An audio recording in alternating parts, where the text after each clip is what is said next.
ఆంధ్రప్రదేశ్ హిస్టరీకి సంబంధించి మనం సిలబస్ని అబ్జర్వ్ చేస్తే ముఖ్యంగా ప్రీ హిస్టారిక్ కల్చర్స్ వాటి వెంటనే ది శాతవాహనాస్ అని ఉంటుంది. మీరు అబ్జర్వ్ చేసి ఉంటారు అందరూ కూడా సిలబస్ని. కానీ ప్రీ హిస్టారిక్ కల్చర్స్ వెంటనే ది శాతవాహనాస్ అనేది మీరు చదివితే మధ్యలో చాలా గ్యాప్ మీరు మిస్ అవుతారు. అలాగే ఎగ్జామ్స్లో కూడా అట్లీస్ట్ 2-3 క్వశ్చన్లు అయినా కూడా ప్రీ హిస్టారిక్ కల్చర్స్ తర్వాత నుంచి ది శాతవాహన మధ్యలో వస్తున్నాయి. అది మీరు అబ్జర్వ్ చేయవలసి ఉంది. ప్రీవియస్ పేపర్స్ని అబ్జర్వ్ చేస్తే ప్రతి ఒక్కరికి తెలుస్తుంది. మీరు మీ పుస్తకాలు చదివేటప్పుడు ప్రీ హిస్టరీలో భాగంగానే మొత్తం తామ్రశిలాయుగాలని, తర్వాత ఐరన్ ఏజ్ అని, అలాగే శాతవాహన ముందర కాలం, వేదాల కాలం, మగధ కాలం, తర్వాత మౌర్యుల కాలంలో ఆంధ్రప్రదేశ్, తర్వాత శాతవాహనం అలా చదువుకుంటూ వెళ్ళిపోతారు. కానీ అసలు రియల్గా హిస్టరీలో విభజన అంటే ఎలా జరిగింది, విభజన ప్రకారం ఎలా వస్తున్నాం, మన రీడింగ్ ఎలా ఉంది అనేది అబ్జర్వ్ చేయవలసి ఉంది. ఎక్కువ మంది చేసే తప్పు ఏంటంటే ప్రీ హిస్టరీ తర్వాత వాట్ ఈస్ నెక్స్ట్ అనేది ఎవరికి కూడా ఎక్కువ మందికి ఐడియా ఉండదు. అసలు ప్రీ హిస్టరీ తర్వాత ప్రోటో హిస్టరీ అంటాము, అంటే పురా చారిత్రక యుగం. దాని తర్వాత తొలి చారిత్రక యుగం, దాని తర్వాత చారిత్రక యుగం. ఈ విధమైన ప్రిపరేషన్లో కూడా మీరు ఇలా అబ్జర్వ్ చేసుకుంటే చరిత్ర మీకు చదవడం అనేది చాలా ఈజీ అవుతుంది. ముఖ్యంగా ప్రోటో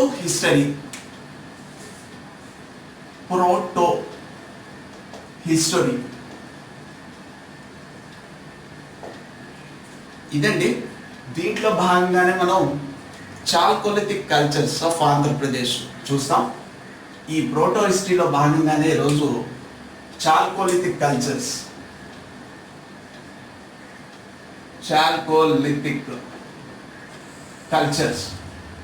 అంటే రాతి సంస్కృతి గురించి మనం అబ్జర్వ్ చేయడం జరుగుతుందండి.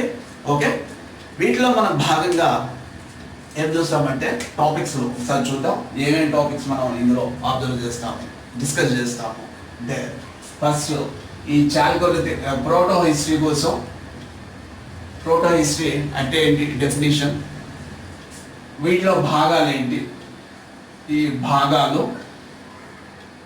తర్వాత ప్రత్యేకించి చెప్పుకునేది ఇవాళ మన లెసన్ ఎయిమ్ ఏంటంటే చాల్కోలిథిక్ కల్చర్ కోసం. సో ఈ చాల్కోలిథిక్ కల్చర్ డెఫినేషన్ ఏ, తర్వాత బి క్యారెక్టరిస్టిక్ ఫీచర్స్, సి తర్వాత కాంటెంపరీ అంటే వీటి సమకాలీన నాగరికతలు ఏంటి, దీని పీరియడ్ ఏంటి, వీటి తర్వాత మనం ఈ డిస్కవరీస్ ఏంటి, ప్లేసెస్ ఎక్కడెక్కడ జరిగాయి, తర్వాత social organization, economic organization EFG,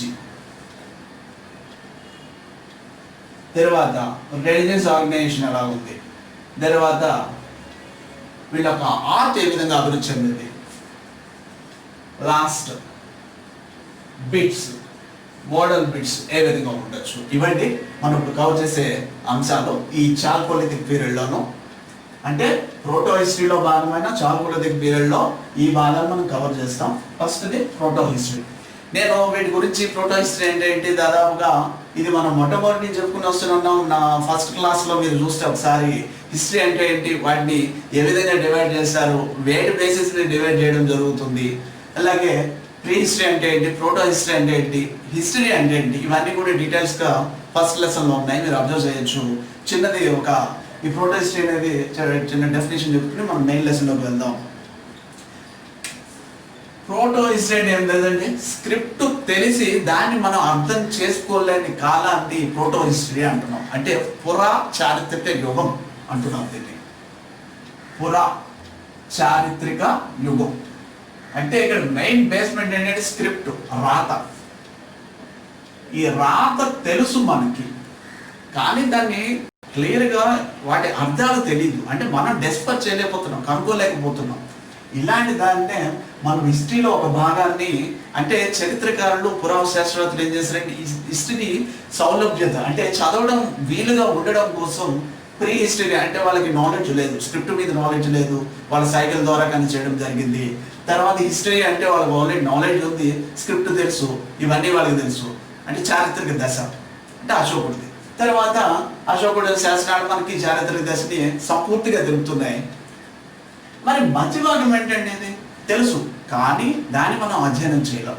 దీన్నే మనం పురా చారిత్రక యుగం అంటున్నాం. దీనికి బెస్ట్ ఎగ్జాంపుల్ మనం తీసుకుంటే హరప్పన్ సివిలైజేషన్ లేదా ఇండస్ వ్యాలీ సివిలైజేషన్.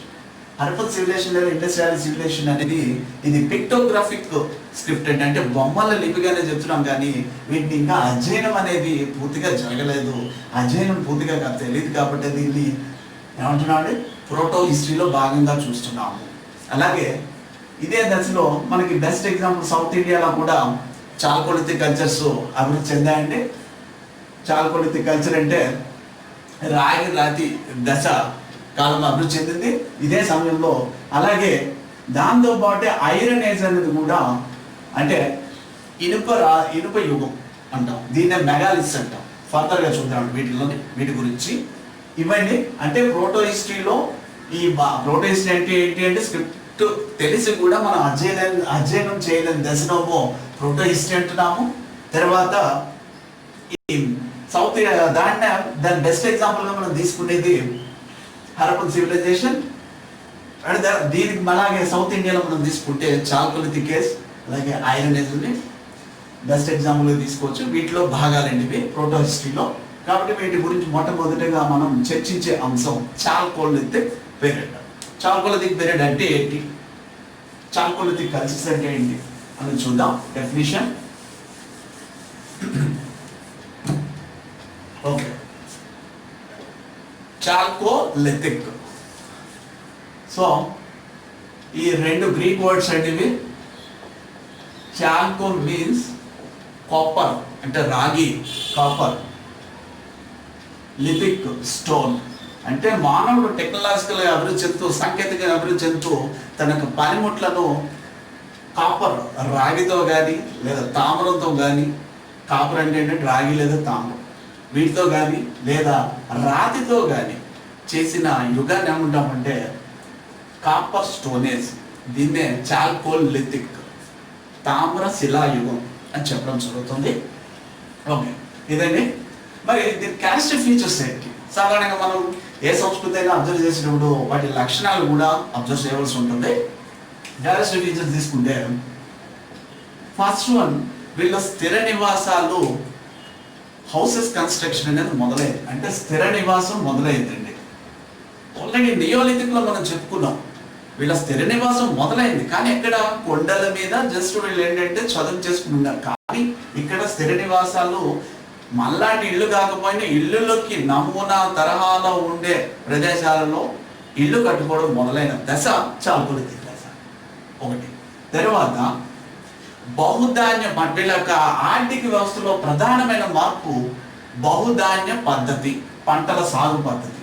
బహుధాన్య అంటే మల్టీ గ్రైన్స్, బహుధాన్య వ్యవసాయ పద్ధతిని వీళ్ళు మొదలు పెట్టారు. తర్వాత వీళ్ళు అలాగే ఇప్పుడే చెప్పుకున్నాం చాల్కోలిథిక్ అంటే ఏమిటి, దాని యొక్క డెఫినేషన్లోనే ఈ కాపర్ స్టోన్లే రాతిని పరికరాలకు వాడడం అనేది జరిగింది ఈ యుగంలో. నాలుగోది మత సంస్కారాలలో వీళ్ళకి మార్పులు వచ్చాయి. మత సంస్కారాలు అంటే ఖననం చేసినప్పుడు, మృతదేహాలను ఖననం చేసినప్పుడు వీళ్ళు మూఢ విశ్వాసాలను నమ్మే, ఆచారాలను నమ్మే దశకు వచ్చారు. అంటే మానవుడు తాలూకా పరిణతి, అతని ఆలోచన విధానంతో మత సంస్కారాలు ఎలా మార్పు చెందుతున్నాయన్నది ఈ క్యారెక్టర్ ఫీచర్స్ లో మనం అబ్జర్వ్ చేయొచ్చు అండి. సో ఇది చాల్కోలిథిక్ పీరియడ్ అంటే ఏంటి, తర్వాత క్యారెక్టర్ ఫీచర్స్ ఏంటి. ఇక కాంటెంపరీ ఏంటి, ఈ పీరియడ్స్ ఏంటి అసలు అని తీసుకుంటే అంటే సమకాలీన నాగరికతలు ఏమేమిటి ప్రపంచపరంగా తీసుకుంటే, ఫస్ట్ వన్, ప్రపంచంలో ఈ నాగరికతలు ఈ దక్షిణ భారతదేశంలోని చాల్కోలిథిక్ అంటే దక్షిణ భారతదేశ రాగి శిలా సంస్కృతులు వెలసినంత కాలంలో ఆల్రెడీ రన్ అవుతున్న సంస్కృతులు ఏవి అంటే మెసొపటోమియా నాగరికత, అలాగే ఈజిప్ట్ నాగరికత, తర్వాత నైల్ నాగరికత. ఇవన్నీ కూడా నదిలోయ నాగరికతలు అండి. ఇవన్నీ నదిలోయ నాగరికతలో అభివృద్ధి చెందేవి. ఓకే, మెసొపొటేమియా నాగరికత, ఈజిప్ట్ నాగరికత, నైల్ నాగరికత. మరి ఇండియాకు వచ్చేప్పటికి ఏంటి, భారతదేశానికి వచ్చేప్పటికి ఏ విధంగా అభివృద్ధి చెందాయి నాగరికతలు? ఇండియాలో దాదాపుగా నదీ లోయలు మొత్తం ఏ నదులైతే ఉన్నాయో భారతదేశంలో అన్ని నదీ ప్రదేశాల్లోనూ కూడా ఇవి అభివృద్ధి చెందడం జరిగిందండి. భారతదేశంలోనూ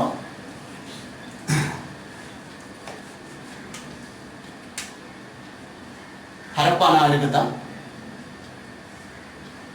లేదా ఇండస్ వ్యాలీ సివిలైజేషన్, తర్వాత రాజస్థాన్లోని బనాస్ వ్యాలీ సివిలైజేషన్, రాజస్థాన్లోని బనాస్ వ్యాలీ సివిలైజేషన్, అలాగే మధ్యప్రదేశ్లోను కాయిదా సంస్కృతి, మధ్యప్రదేశ్, తర్వాత మహారాష్ట్రలో జోర్వే సంస్కృతి. ఇవన్నీ కూడా నదిలో దాదాపుగా చెప్పాలంటే అండి, భారతదేశంలో ఉన్న నదులు ఉన్నాయి, ఎక్కడున్న ఆ నది లోయల వెంట మొత్తం అన్నీ కూడా అభివృద్ధి చెందుతూనే వచ్చింది. ఈ దశ చాల్కొలితిక్ దశలో నది లోయల నాగరికతల్లోనే వెలిసింది ఈ దశ అంతా కూడా. మరి దక్షిణ భారతదేశం, దక్కను, అలాగే ఈస్టర్ను, ఇలాగా మొత్తం అంటే మీకు ఇది ఎగ్జాంపుల్ కోసం చెప్పడం జరిగింది. మొత్తం చెప్తే చాలా క్లాసు మనకు పెద్దది అవుతుంది. మనకు కావాల్సింది దక్షిణ భారతదేశం, ముఖ్యంగా ఆంధ్రప్రదేశ్ కాబట్టి ఇది మీకు ఎగ్జాంపుల్ కింద. అలాగే ఎగ్జామినర్ ఏదైనా సరే ఎక్స్టెంట్గా వెళ్ళి కాంటెంపరీస్ ఏంటి అన్నప్పుడు కనీసం మీకు అవగాహన ఉండడానికి ఇది చెప్పడం జరిగింది. సో ఇది దక్షిణ భారతదేశంలోని చాల్కొలితిక్ దశకి సమకాలీన సంస్కృతులు ఏవి భారతదేశంలో? హరప్పా, బనాసు, రాజస్థాన్లోను కాయిదా, అలాగే జోర్వే, అలాగే ఈస్టర్న్ ఇండియా, బ్రహ్మపుత్ర లోయలు, ఇలా మొత్తం అన్ని చోట్ల కూడా అభివృద్ధి చెందాయండి. ఇప్పుడు మరి దక్షిణ భారతదేశ చాల్కొలితిక్ పీరియడ్ ఏ విధంగా అభివృద్ధి చెందింది అసలు అన్న చూద్దాం. వీటి యొక్క కాలం ఏంటి? దక్షిణ భారతదేశంలో చాల్కొలితిక్ పీరియడ్ సాధారణంగా ఆర్కియాలజిస్ట్ కానీ హిస్టోరియన్స్ కానీ ఎక్కువ మంది అభిప్రాయపడింది ఏంటంటే దక్షిణ భారతదేశంలో చాల్కొలితిక్ పీరియడ్ లేదు అనేది మొట్టమొదటి వీళ్ళ యొక్క ఆలోచన.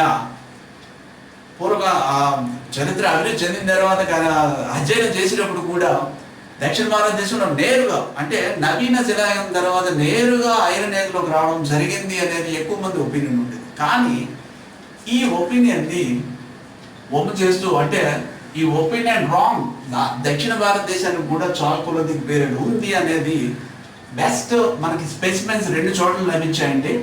బ్రహ్మగిరి కర్ణాటక, అలాగే పాండిచ్చేరి.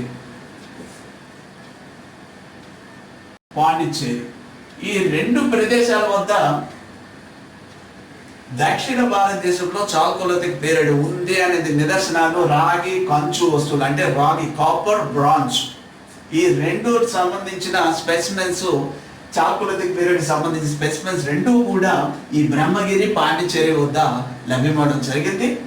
సో అప్పటి నుంచి మన దక్షిణ భారతదేశంలో కూడా రాగి యుగం ఉంది అని చెప్పడం జరిగింది.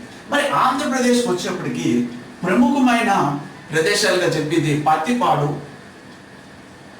ఇక్కడ ఎగ్జామ్లో క్వశ్చన్ వచ్చిందండి ఆల్రెడీ, ఇది పత్తిపాడు మీద. పత్తిపాడు, అలాగే కీసరపల్లి, కృష్ణా జిల్లా. పత్తిపాడేమో కర్నూలు జిల్లా, కీసరపల్లి కృష్ణా జిల్లాలోనూ ఈ రాగి తాలూకా ఆనవాళ్ళు రావడం జరిగింది. అలాగే పోట్రీ కూడా సంబంధించి ఈ కాలానికి సంబంధించి పోట్రీ కూడా మనకి అవైలబిలిటీ ఉందండి. కాబట్టి ఆంధ్రప్రదేశ్లోనూ అలాగే అంటే ముఖ్యంగా దక్షిణ భారతదేశంలోనూ ఈ చాల్కొలితిక్ పీరియడ్ సంబంధించి ఆధారాలు, ప్రముఖమైన ఆధారాలు లభించిన ఆంధ్రప్రదేశ్లో లభించిన ప్రదేశాలు అంటే పత్తిపాడు, కీసరపల్లి, లేదా దక్షిణ భారతదేశంలో మొట్టమొదటిగా సంబంధించినట్టే బ్రహ్మగిరి, పాండిచ్చేరి. సాధారణంగా ఏపీ మీద వస్తే మాత్రం ఇక్కడ క్వశ్చన్ ఫ్రేమ్ అయ్యే అవకాశం ఉంది. చూడండి ఇది. మరి కాలం ఏంటి? దీని ఒక పీరియడ్ తీసుకుంటే కాలం వీటి కాలాన్ని మొట్టమొదటి మనం ఇక్కడ మీకు ఒక విషయం చెప్పాలి. చాల్కోలిథిక్ పీరియడ్ అనేప్పటికి మీరు ప్రత్యేకించి అధ్యయనం కాకుండా నియోలిథిక్ జరిగిన వెంటనే అధ్యయనం చేయడం ఏమవుతుందంటే నియోలిథిక్ అండ్ చాల్కోలిథిక్ ఒకదాని మీద ఒకటి ఆ లేయర్స్ కింద ఉంటాయి. అదే ప్రదేశాలు లభ్యమైన ప్రదేశాలు, కాలం కూడా కొద్దిగా స్లైట్లీ చేంజెస్ ఉంటాయి తప్పించి మరీ పెద్ద చేంజెస్ ఉండవు ఇక్కడ. అందువల్లనే మీకు మొట్టమొదటి నియోలిథిక్ పీరియడ్ చెప్పినప్పుడే బ్రెడ్జెట్ అండ్ ఆరిజిన్స్ వీళ్ళ యొక్క కాల నిర్ణయాన్ని దక్షిణ భారతదేశంలో నవీన శిలాయుగ కాల నిర్ణయాన్ని చేస్తూ 3 phases కింద చెప్పారని చెప్పాము. First one 2500 BC to 1800 BC, 1800 BC to 1500 BC, 1500 BC to 1050 BC. చూడండి 3 phases ఉన్నాయి. ఈ 3 phases ని first phase already neolithic early stage గా చెప్పాము, నియోలిథిక్ ఆరంభ దశగా చెప్పడం జరిగింది. అప్పుడు ఆల్రెడీ ఈ లెసన్ లో చెప్పేసుకున్నాం. మరి రెండో ఫేజ్ నుంచి మనం తీసుకుంటే 1800 టు 1500 BC, 1500 టు 1050 BC. ఇవి చాలా ముఖ్యమండి. ఇవి చాల్కోలిథిక్ పీరియడ్ సంబంధించినవి. అంటే దక్షిణ భారతదేశంలో చాల్కోలిథిక్ కాలం రఫ్గా ఒక ఉజ్జాయింపుగా తీసుకుంటే 1800 నుంచి 1050 మధ్య కాలంలోకి, 1800 తర్వాత నుంచి నియోలిథిక్ క్షీణిస్తుంటే దాని స్థానంలో రాగి వస్తువులు రావడం మొదలైంది. రాగి వస్తువులు వచ్చిన వెంటనే ఇక్కడ చాల్కోలిథిక్ మొదలైంది దక్షిణ భారతదేశంలో, ముఖ్యంగా ఆంధ్రప్రదేశ్లో. తర్వాత 1500 1050 నాటికి రాగి వస్తువులతో పాటు బ్రాంజ్ కూడా రావడం జరిగింది, అంటే కాంస్య వస్తువులు కూడా రావడం జరిగింది. సో ఇదండి ఈ 2 కాలాలు ఇప్పుడు మనం అధ్యయనం చేసే వాటిలో ముఖ్యమైనవి. అంటే నవీన శిలాయుగ కాలము ప్రారంభ దశ ఇది. నవీన శిలాయుగ కాలం రన్ అవుతూనే దాంట్లోనే మనకి రాగి వస్తువులు ప్రత్యక్షమైన కాలము ఇది second phase. And third phase వచ్చేసి ఆల్రెడీ కాపర్ తో పాటు బ్రాంజ్ కూడా ఎంటర్ అయిన కాలం, వస్తువులు బయలుపడిన కాలం, లేదా ఆ దశ చాల్కోలిథిక్ దశని మనం 1500 నుంచి 1050 వరకు క్రీస్తుపూర్వం చెప్పుకోవడం జరుగుతుంది. ఓకే, మరి డిస్కవరీస్ ఏంటివి, ఎవరు కనుగొన్నారు తీసుకుంటే, మళ్ళీ మనం నియోలిథిక్ లో ఎవరైతే చెప్పుకున్నామో హిస్టోరియన్స్ కానీ ఆర్కియాలజిస్ట్ కానీ సేమ్ అదే పేర్లు ఇక్కడ కూడా రిపీట్ అవుతాయండి. నియోలిథిక్ కాలంలో మనం చెప్పుకున్న ఆర్కియాలజిస్ట్ అంటే రాబర్ట్ బ్రూస్ఫోర్డ్ కావచ్చు, లేదా ఆర్చిన్స్ కావచ్చు. ఈ డిస్కవరీస్ ఇప్పుడు రాబర్ట్ బ్రూస్ఫోర్డ్, ఆల్చిన్స్, అలాగే టేలర్, అలాగే కృష్ణశాస్త్రి గారు, ఇలా వస్తారు. అంటే సేమ్ నియోలిథిక్ లో ఏ ప్రదేశాలు ఎవరెవరు చేశారో వాళ్ళు కంటిన్యూషన్ గానే అవి చేయడం జరిగింది దశ. సో ఈ ప్రదేశాలు కూడా తీసుకుంటే అప్పుడు మనం చెప్తున్నాం, ఒకసారి చెప్తున్నాం, ప్రదేశాలు దిగువ గోదావరి లోయ, అలాగే కృష్ణా నది ప్రాంతం, అలాగే తుంగభద్ర, అలాగే పెన్నేరు. అంటే వీటి కవరేజ్ మనం తీసుకుంటే ముఖ్యంగా కర్ణాటక, ఆంధ్రప్రదేశ్, అలాగే తెలంగాణ, తమిళనాడు కూడా రండి. ఇది తమిళనాడు ఇక్కడ కొత్తగా యాడ్ చేస్తున్నాం. సో వీటిలో కర్ణాటక వచ్చేసేపటికి మళ్ళీ సంగనకల్లు,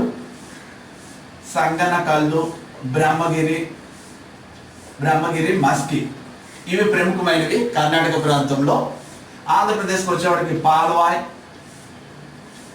నాగార్జునకొండ, ఇవి చాలా ముఖ్యమైనవి అండి. అలాగే తెలంగాణ వీరాపురం, తమిళనాడు వచ్చేటికి పైరుపల్లి. ఇక్కడ కర్ణాటకలో అతి ముఖ్యమైన ప్రదేశం ఒకటి ఉందండి, హల్లూరు. ఓకే, కానీ ఆంధ్రప్రదేశ్లో క్వశ్చన్ ఫ్రేమ్ అయితే పాల్వాయ్, నాగార్జునకొండ. సేమ్ నియోలిథిక్ లో ఎక్కడైతే బయలుపడ్డా అదే ప్రదేశాల్లో కంటిన్యూటీ ఉంది. కాబట్టి క్వశ్చన్ కూడా ఒక్కొక్కసారి నవీన శిలాయుగ తామ్ర శిలాయుగ పోటరీ ఎక్కడ లభ్యమైందని కానీ ఇలా కూడా క్వశ్చన్ ఫ్రేమ్ చేసే అవకాశం ఉంది. కాబట్టి కన్ఫ్యూజ్ కాకుండా ఇచ్చిన క్వశ్చన్ బట్టి మీరు ఆన్సర్ చేయవలసి వస్తుంది. అంతేగాని ఇదేంటి నవీన తామ్ర శిలాయుగం అంటున్నారు కాబట్టి ఇది రాంగ్ అని మాత్రం మొదలవుతూ. ఒక్కోసారి మీరు చాలా టెక్స్ట్ బుక్లో నవీన శిలాయుగం వేరుగా ఉంటుంది, తామ్ర శిలాయుగం. కొన్ని టెక్స్ట్ బుక్ల్లో నవీన తామ్ర శిలాయుగం అని పేర్కొనడం జరుగుతుంది. కాబట్టి కన్ఫ్యూజ్ కావద్దు. ఓకే, తర్వాత సోషల్ ఆర్గనైజేషన్ చూద్దాం. సోషల్ ఆర్గనైజేషన్ అంటే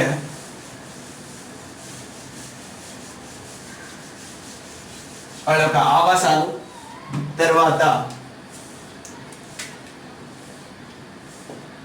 రెండింటి మీద మనం కాన్సన్ట్రేట్ చేస్తాం. ఒకటి హౌస్ కన్స్ట్రక్షన్స్ ఏ విధంగా ఉన్నాయి, తర్వాత వీళ్ళ యొక్క టూల్స్ ఏ విధంగా ఉన్నాయి, పరికరాలు, ఈ రెండింటి మీద చూస్తాము. హౌస్ కన్స్ట్రక్షన్ ఫస్ట్ వన్, గుండ్రటి తడికలతో నిర్మించిన నివాసాల్లో ఉండేవారు వీళ్ళు. చూసారండి మార్పు ఎలా వస్తుందో. గుండ్రటి తడికెలతో నిర్మించిన, అంటే కొయ్య చట్రాల మీద గుండ్రంగా ఉండే కొయ్య చట్రాలు భూమిలో పాతిన వాటి మీద తడికెలు నిర్మించుకుని వాటి మీద ఉండడం జరిగేది. సో ఇక్కడ క్వశ్చన్ ఎలా రావచ్చు అంటే గుండ్రటి తడికెల నివాసాలు లేదా గుండ్రటి గుడిసెలు ఏ సంస్కృతిలో భాగం? Palaeolithic, Mesolithic, neolithic, chalcolithic. Answer is chalcolithic. So ఈ విధంగా వచ్చే అవకాశం ఉంటుందండి. గుండ్రటి నివాసాలు, సర్కులర్ హట్స్ అన్నమాట. ఓకే, నివాసాలు. ఓకే, ఇంతకు మించి అలాగే నేలని బంక మట్టితో అలకడం జరిగింది. అంటే దాదాపుగా మీరు అబ్జర్వ్ చేస్తే పల్లెటూరులో ఇప్పటికీ కూడాను, అలాగే ట్రైబల్ ఏరియాస్లో కూడా ఇలాంటి మనం చూస్తూనే ఉంటాం. కాబట్టి ఇప్పుడు ప్రస్తుతం ఉన్న కాలంలో పల్లెల్లో, ట్రైబల్ ఏరియాస్లో, ఇంకా కొన్ని ఏరియాల్లో స్లాబ్ ఇల్లులు కాకుండా పూరిపాకులు ఇలాంటివి ఉన్నప్పుడు ఏరియాలో మీరు అబ్జర్వ్ చేస్తే గుండ్రటి నలుచెదరం లేదంటే ఇవన్నీ కూడా ఉండడం చూస్తాము. ఇలాంటి ఆవాసాలకి మూలం ఎక్కడుందండి? చాల్కోలిథిక్ పీరియడ్లో ఉంది ఇది. తర్వాత ఇక టూల్స్ ఏంటి? ఇది చాలా ముఖ్యమైనదండి. టూల్స్ మీద క్వశ్చన్ వచ్చే అవకాశం ఎక్కువ ఉంటుంది. టూల్స్లో ఏంటంటే స్టోన్ వాడారు, కాపర్ వాడారు, రాగివి ఉన్నాయి, రాతివి ఉన్నాయి. రాతివి అనేప్పుడు నియోలిథిక్ కాలం నాటి రన్ అవుతున్నది. నునుపైన ఆయుధాలు వీళ్ళు తయారు చేసుకోవడం జరిగింది. ఆ నునుపైన వాటిలో ఇవి నునుపైన రాతి గుడ్డని కామన్గా వచ్చింది. ఎటొచ్చి ఫుల్ పాలిష్డ్గా ఉండేది, మెరిసిపోయే విధంగా పాలిష్ చేయడం జరిగింది. అలాగే రాతి కత్తులు, మొత్తానికి నియోలిథిక్లో మనం 40 రకాలు ఉన్నాయి ఇలా బయటపడ్డాయని చెప్పాం కదా, ఇలాంటి రకాలు ఇందులో కూడా బయటపడడం జరిగింది. అలాగే ఇంకా కాపర్తో చేసిన, బ్రాంజ్తో చేసిన కత్తులు ఒకటి ఇక్కడ మనకి కర్ణాటకలోని రాయచూర్ ఏరియాలో బయలుపడి, ఇది ఇంపార్టెంట్. కర్ణాటకలోని రాయచూర్ ఏరియా కాపర్ అండ్ బ్రాంజ్తో చేసిన కత్తులు బయలుపడడం జరిగిందండి ఇక్కడ. సో ఇక్కడ కత్తులోకి వచ్చారు, రాగితోటి వచ్చారు, కాపర్ బ్రాంజ్ తోటి వచ్చారు. సో వీళ్ళ యొక్క టెక్నాలజికల్ చేంజెస్ ఏ విధంగా ఉన్నాయన్న దానికి నిదర్శనం మనకి ఈ తవ్వకాల ద్వారా దక్షిణ భారతదేశం ప్రజల యొక్క ఆలోచన విధానం మీద ఎలా ఉంది అన్న తెలుస్తుంది. దీని తర్వాత ఇవ్వండి మరి ఇక పాటరీ, ఇది అత్యంతగా ముఖ్యమైనదంటే క్వశ్చన్ వచ్చే అవకాశం ఉంటుంది. పాటరీ, వీళ్ళ యొక్క పాటరీ హ్యాండ్ మేడ్ తోటి అలాగే వీల్ మేడ్ అంటే చేతితోటి చక్రంతో కూడా చేసినవంటివి పాటరీ. పాటరీలో రకాలు తీసుకుంటే అవి బూడిద రంగు, గ్రే వేరు, లేదంటే లేత పసుపు రంగు. ఇక్కడ క్వశ్చన్స్ వస్తాయి. లేత పసుపు రంగు, బూడిద రంగు. అదే చూడండి నియోలిథిక్లో బూడిద రంగు ఆల్రెడీ చెప్పాం, అక్కడ లేత గోధుమ రంగు చెప్పవచ్చు, ఇక్కడ పసుపు రంగు. చేంజెస్ వస్తున్నాయి. ఇవన్నీ కూడా హరప్పాకి, ప్రీ హరప్పా ఈ వాటికి సంబంధించిన దగ్గరగా ఉన్నవాడి ప్రీ హరప్పాకి ఇవన్నీ కూడా దశలో. అంటే టెక్నాలజీలో కానీ ఐడియాస్లో కానీ హరప్పా ప్రజల కన్నా ఇంకా వెనకబడే ఉన్నారు అప్పటికి, ఆ కాలం నాటికి అనేది గుర్తుపెట్టుకోవాలి. కానీ కాలం ఏంటంటే ఇది జరుగుతుంది 1800 to 1050 BC, అంటే హరప్పా తర్వాత వేద నాగరికత రన్ అవుతున్న కాలంలో దక్షిణ భారతదేశంలో చాల్కోలిథిక్ పీరియడ్ రన్ అవుతుంది. దాని తర్వాత వెంటనే ఐరన్ ఏజ్ రావడం జరిగింది. కాబట్టి అడ్వాన్స్మెంట్ అనే దానికి ఇక్కడ కొంచెం తక్కువగా ఉన్నట్లుగా, నాలెడ్జ్లో కూడా కొంచెం వెనకబడి ఉన్నట్లుగా మనకి తెలుస్తుంది. ఓకే, ఇవ్వండి. వీటిలో పాత్రలో ముఖ్యమైనది తీసుకుంటే కొమ్ము చెంబులు. కొమ్ము అంటే స్పౌటెడ్ వెసల్స్ అంటామండి. కొమ్ము చెంబు స్పౌటెడ్ వెసల్. తర్వాత పెర్ఫోరేటెడ్ వెసల్స్ అంటే రంధ్రయుక్త పాత్రలు. పెర్ఫోరేటెడ్ వెసల్స్ అంటే రంధ్రాలు ఉండి, ఇప్పుడు ఫర్ ఎగ్జాంపుల్ ఏదైనా వాటర్ మొక్కలకు పోయడానికి ఏదో అందులో తీసుకుని మొత్తానికి అన్నిటికీ తెలియలేదు, స్ప్రింకిల్ అయ్యేలా కానీ వాటికి ఉపయోగించలే పెర్ఫరేటెడ్ పోటరీస్, అన్నిటికీ కన్నాలు ఉంటాయి, జార్ ఉండి మొత్తం అదొకటి. అలాగే కొమ్ము చెంబు ఇది ఒకటి అండి. ఇవి ప్రత్యేకతలు వీళ్ళకి. అలాగే ఆ వెసల్స్ మీద, ఆ బాటరీ మీద వీళ్ళు బొమ్మలు కూడా చిత్రించడం జరిగింది. వాటి గురించి ఆర్ట్లో చూద్దాం మనం. అంటే ఇక్కడ క్వశ్చన్ ఏంటంటే, దక్షిణ భారతదేశంలో ఆంధ్రప్రదేశ్లోను చాల్కోలిథిక్ రాగి రాతి యుగానికి సంబంధించిన పోటరీలో క్రింది వాటిలో లేనిది ఏంటి, లేదంటే ఉన్నవేంటి, వాటిలో రకాలు ఏంటి అంటే కొమ్ము చెంబు, రంధ్రయుక్త పాత్రలు, పెర్ఫరేటెడ్ వెసల్స్, ఇలా అడిగే అవకాశం ఉంది. ఇక్కడ చూడండి, పోటరీస్ మీద మాత్రం దాదాపుగా హిస్టోరియన్స్ ఎక్కువగా దృష్టి పెడుతూ ఉంటారు. ఇది మాత్రం అబ్జర్వ్ చేయాలి. ఓకే.